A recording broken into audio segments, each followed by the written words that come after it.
अब तक हम लोग को ये पता हो चुका है कि बीटेक के जो मेजर कॉलेज है वो जेईई मेंस के थ्रू मिलता है, ठीक है। तो हमको जो है जानना है कि जेईई मेंस के एग्जाम को क्वालिफाई कैसे करना है, ठीक है। तो देखिए जेईई मेंस को एग्जाम क्वालिफाई कर आप कुछ नहीं कर पाएंगे, ठीक है। एग्जाम केवल क्वालिफाई करने से आपका कुछ नहीं होने वाला है, ठीक है। इसके बाद आपको नंबर लाने से भी कुछ नहीं होने वाला है। तो किससे क्या इंपॉर्टेंट है ज्यादा, रैंक इंपॉर्टेंट है, ठीक है। तो हो सकता है आपका जो है एग्जाम क्वालिफाई हो जाए लेकिन रैंक ही अच्छा ना आए तो आपका उससे कोई फायदा नहीं होगा, कोई भी आपको अच्छा कॉलेज नहीं मिलेगा, ठीक है। इससे मार्क्स अच्छा आया, ठीक है, मार्क्स अच्छा आया तो इससे ये जरूरी नहीं कि रैंक भी अच्छा जाए। हो सकता है बहुत सारे स्टूडेंट जो है मार्क्स अच्छा आ रहा हो, ये भी हो सकता है पेपर अगर आसान आ जाए तो मार्क्स आपका अच्छा आ सकता है लेकिन रैंक आपका अच्छा नहीं आएगा। हो सकता है वो पेपर आसान हो, बहुत सारे स्टूडेंट्स का अच्छा नंबर आ रहा हो, आपका रैंक इसलिए अच्छा नहीं आएगा। तो क्वालिफाई और मार्क्स ये दोनों मैटर नहीं करता है, मैटर क्या करता है, रैंक अच्छा अगर रहेगा आपका, ठीक है, अच्छा रैंक रहेगा आपको अच्छा कॉलेज और अच्छा ब्रांच मिलेगा, और अच्छा कॉलेज और अच्छा ब्रांच मिलेगा तो आपकी जॉब की जो पॉसिबिलिटी है वो बढ़ जाएगी, ठीक है। तो हम लोग को जो एग्जाम क्वालिफाई नहीं करना है, हम लोग क्या करना है, हमको अच्छा रैंक लाना है। क्या करना है, एग्जाम में अच्छा रैंक लाना है, ये हमारे मुद्दे की बात है, ठीक है।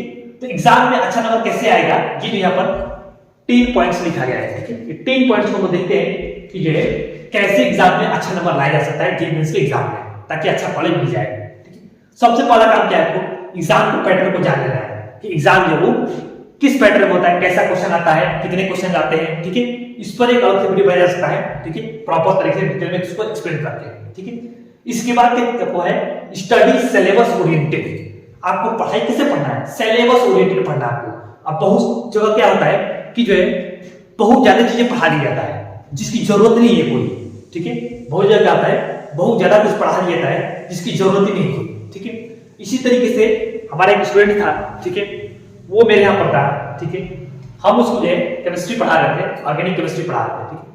उसके बाद क्या हुआ, उसका कोई फ्रेंड जो है उसको बताया कि यहाँ पर जो है ये इतना सारा चीजें बताया जा रहा है जो कि तुमको नहीं बताया गया है, ठीक है। तो हम अपने स्टूडेंट्स क्या बोले कि जो है ये आपको जो पढ़ाया गया है उससे क्वेश्चन लग रहा है कि जितने भी क्वेश्चन आए हुए प्रीवियस ईयर उससे लग रहे हैं कि नहीं ये इंपॉर्टेंट है, ठीक है।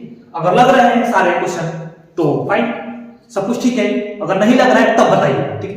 तो ज्यादातर जगह क्या होता है कि जो सिलेबस ओरिएंटेड नहीं पढ़ाया जाता है, सब कुछ इतना सारा चीज जो है पढ़ा दिया जाता है, इतना सारा चीज ऑलरेडी इतना ज्यादा सिलेबस है, ठीक है, उसको पढ़ने में हालत खराब हो जाएगा, ठीक है।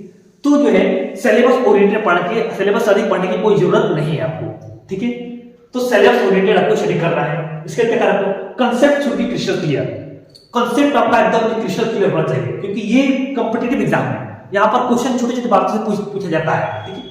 आपका कांसेप्ट बहुत ही अच्छे तरीके से क्लियर नहीं होगा तो आप एग्जाम का क्वेश्चन जो है अच्छे सही नहीं कर पाएंगे, ठीक है। तो कांसेप्ट अगर क्लियर रहेगा आप क्वेश्चन को अच्छे तरीके से कर पाएंगे, अगर कांसेप्ट क्लियर नहीं रहेगा आप जो छोटे छोटे जगह पर गलती करते रहेंगे और वही चीज जो है कॉम्पिटिटिव एग्जाम में पूछा जाता है, ठीक है।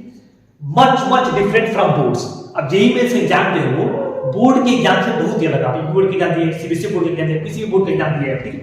तो बोर्ड का जो एग्जाम होता है उससे जो जेईई मेंस एग्जाम जो है बहुत ही ज्यादा अलग होता है। क्वेश्चन का तरीका अलग होता है, क्वेश्चन पूछने का तरीका अलग होता है, क्वेश्चन पैटर्न अलग होता है, बहुत ज्यादा चीजें अलग होता है, ठीक है। ये पूरी तरीके से डिफरेंट है बोर्ड से, ये आपको ध्यान में रखना है और इसका पढ़ाई भी अलग तरीके से आपको पढ़ना पड़ेगा, ठीक है। Clear your every doubts. आपके जितने भी डाउट्स होते हैं उसको डे बाय डे क्लियर करते जाना है, आपको बोझ बनाकर नहीं रखना है। मान लीजिए आपको ये कोई चैप्टर पढ़े, ठीक है, उसमें आपको 2 3 5 डाउट्स है, ठीक है, तो आप अपने डाउट्स को तुरंत पूछ कर खत्म करिए उसको, क्योंकि जहां पर डाउट्स है उसी से क्वेश्चन बनेगा, ये फैक्ट है। जहां से आपको डाउट हो रहा है वहीं से क्वेश्चन बनेगा, वहीं पर आपको सीखना है। तो डाउट्स को एकदम क्लियर करना एकदम समझिए कि वही तो मस्ट है आपको, उसीलिए आप पढ़ रहे हैं, ठीक है।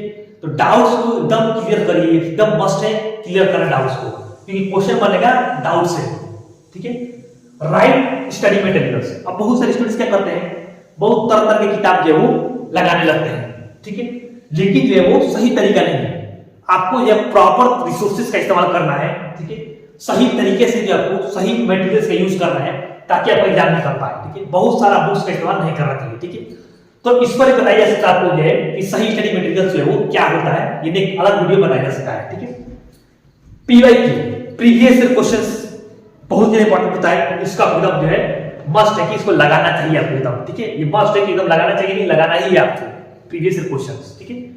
Chemistry is God. अब देखिए जे मेंस एग्जाम को क्वालिफाई करना है, अच्छा रैंक लाना है, ठीक है, तो केमिस्ट्री जो है वो भगवान है, ठीक है। क्यों? क्योंकि केमिस्ट्री में स्कोर करना कंपैरेटिवली बाकी सब्जेक्ट कंपैरिजन में बहुत ज्यादा आसान होता है, ठीक है। तो अगर केमिस्ट्री का स्टॉप कर लेते हैं तब नंबर जो है बहुत ही ज्यादा आपका आ सकता है, ठीक है। क्योंकि केमिस्ट्री जो है वो स्कोरिंग सब्जेक्ट होता है, ठीक है। अगर आपको आएगा तब तुरंत जो है सॉल्व कर सकते हैं इसको, तुरंत सॉल्व कर सकते हैं इसको। तो बाकी सब्जेक्ट के कंपैरिजन में जो है केमिस्ट्री जो है, केमिस्ट्री में स्कोर करना जो है वो बहुत ही ज्यादा आसान होता है। तो इस सब्जेक्ट को छोड़ना ही नहीं चाहिए और सबसे पहले पेपर में इसी सब्जेक्ट को करना चाहिए क्योंकि ये कम टाइम में हो जाता है आपका, ठीक है। मैथ्स में लिमिटेड चैप्टर आपको पढ़ना चाहिए। मैथ्स में आपको लिमिटेड चैप्टर पढ़ना चाहिए, सब चैप्टर नहीं पढ़ना। अगर आप वीक और एवरेज स्टूडेंट है तो मैथ्स में आपको बहुत ही लिमिटेड से बहुत ही कम चैप्टर आपको पढ़ना चाहिए। क्यों? क्योंकि जो है आपको जो 3 घंटे जो टाइम मिलता है उसमें आपको मैथ के लिए टाइम ही नहीं बचेगा आपको करने के लिए। अगर आप केमिस्ट्री कर रहे हैं और फिजिक्स कर रहे हैं, आप पढ़े हैं, तो फिजिक्स और केमिस्ट्री करने में ही आपका जो है मेजर टाइम बीत जाएगा। लास्ट में 10 से 15 मिनट मिलेगा आपको, मैक्सिमम आधा घंटा टाइम मिलेगा आपको जो है मैथ्स को करने के लिए। मैक्सिमम आधा घंटा टाइम मिलेगा, उससे ज्यादा नहीं मिलेगा, उससे टाइम ही ना मिले, 10 से 5 मिनट मिले, 15 मिनट मिले, तो मैथ के लिए टाइम ही नहीं मिलता है आपको क्वेश्चन को करने के लिए, ठीक है। और क्वेश्चन मैथ कंपैरेटिवली जो है फिजिक्स और केमिस्ट्री से टफ आता है, तो मैथ्स का क्वेश्चन जो है आपको टाइम ही नहीं मिलता करने के लिए, तो पढ़ने का कोई मतलब ही नहीं है बहुत ज्यादा, ठीक है। इसलिए आपको जो है मैथ को जो है बहुत ही कम फोकस करना चाहिए और बहुत ही लिमिटेड चैप्टर पढ़ना चाहिए, ठीक है। इसके बाद रिवीजन आपको करना चाहिए, एकदम मस्ट है, रिवीजन आपको करना चाहिए। जितने भी चीज आप पढ़ रहे हैं, जो भी आपको पढ़ाया जा रहा है, उसको डेली का डेली रिवाइज करिए। नोट्स आपको पूरा याद रखना चाहिए, डेली नोट्स को रिवाइज करिए, ठीक है। जब भी टाइम मिले आप रिवीजन जो है एकदम याद रखिए, इससे आप लीड ले सकते हैं, ठीक है। मेजर स्टूडेंट का ये प्रॉब्लम है, ठीक है, कि ज्यादा क्या है उनको याद ही नहीं रहता क्या पढ़ाया गया क्या नहीं पढ़ाया गया, ठीक है। तो रिवीजन अगर आप करते हैं तो आप जो है बहुत सारे स्टूडेंट से आगे निकल रहे हैं, ठीक है, क्योंकि बहुत सारे स्टूडेंट पढ़ कर जो है वो क्या भूल जाते हैं और फिर रिवाइज करने में टाइम लगता है, ठीक है।